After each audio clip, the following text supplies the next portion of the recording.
Halo semuanya, ini Vena. Hari ini Vena mau ajak kalian semua untuk berbincang tentang buku.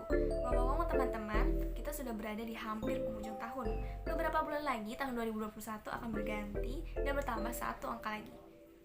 Udah berapa banyak buku sih yang teman-teman baca tahun ini? Kalau Vena alhamdulillah sudah bisa menyelesaikan beberapa buku untuk dibaca. Salah satunya ada novel berjudul Lebih Senyap dari Bisikan karya Andina Dwi Fatma yang baru aja Vena baca akhir-akhir ini. Ngomong-ngomong, Badan Pengembangan dan Pembinaan Bahasa Kemendikbud kemarin ini baru saja merilis nomine penghargaan sastra dari Kementerian Pendidikan, Kebudayaan, Riset dan Teknologi tahun 2021. Nah, salah satu nomine penghargaan kategori novel adalah novel yang Vena baca ini, yaitu Lebih Senyap dari Bisikan.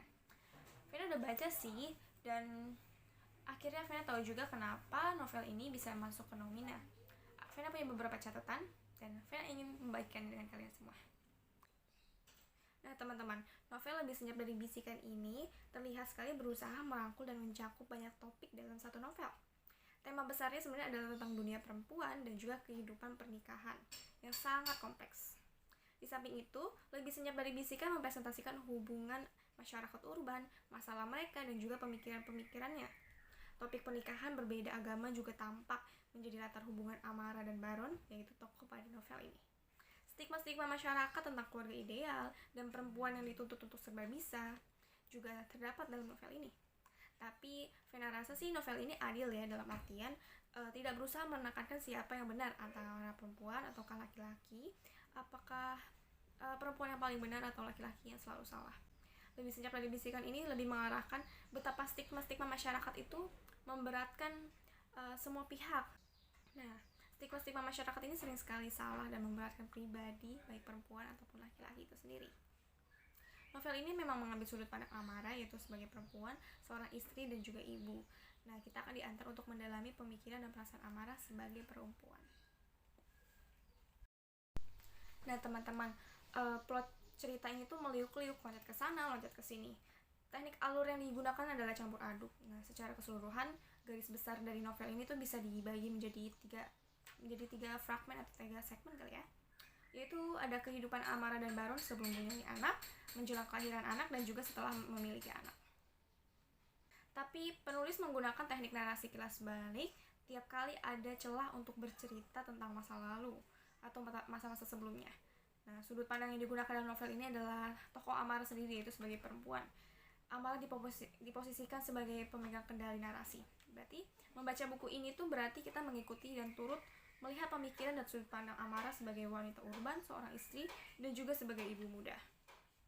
Atau ibu baru ya, bukan ibu muda lebih tepatnya.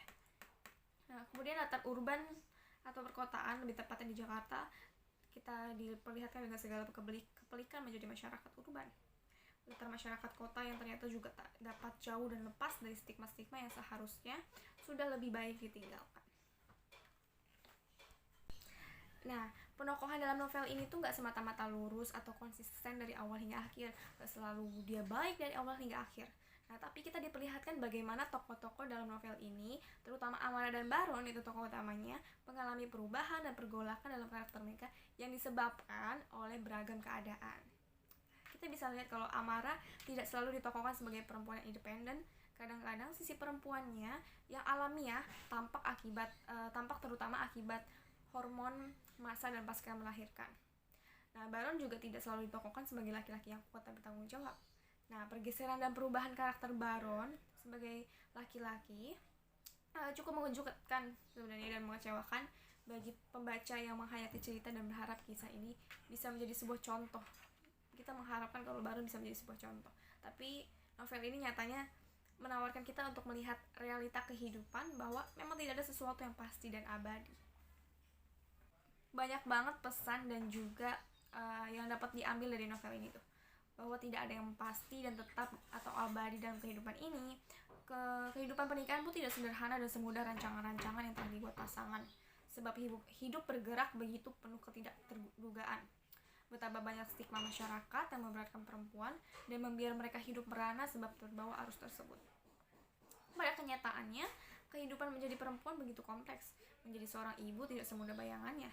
Cukuplah realitas sulitnya sebagai ibu dan juga pengorbanan menjadi ibu yang begitu besar. Stigma masyarakat membuat perempuan mempunyai 2 beban dan terjebak dalam identitas sosial yang dibuat stigma itu sendiri.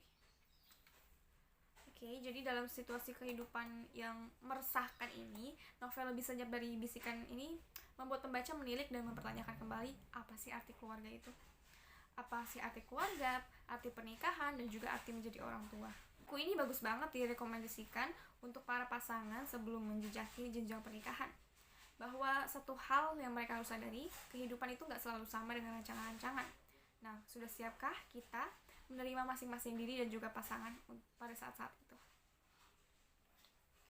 Oke teman-teman, sekian bincang buku bersama Vena. Semoga dari bincang-bincang ini kalian jadi tertarik juga ya untuk baca bukunya. Jangan lupa untuk terus membaca setelah kegiatan kita.